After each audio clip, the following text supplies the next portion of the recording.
In SMT patch processing, in order to guarantee the quality of SMT batch patches, we will carry out the first test of products. The first test of PCBA processing is an error prevention mechanism to prevent batch PCBA accidents, which means to check, confirm and test the first product.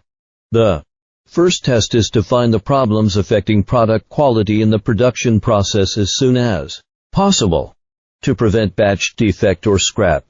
Batch production can only be started after all the first test has passed, which can reduce the risk of wrong parts, reduce the probability of mistakes and effectively improve the production quality.